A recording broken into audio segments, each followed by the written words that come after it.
Evet arkadaşlar. Şimdi kardeşimin arasında sağ ayak sektirme rekorumu geçmeye çalışacağım.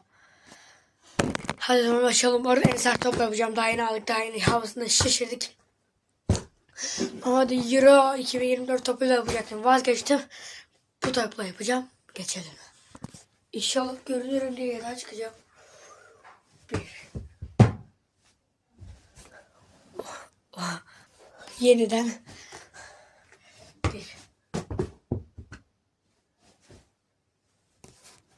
Ve yeniden. Ayağım acayip acıtıyor. Bir.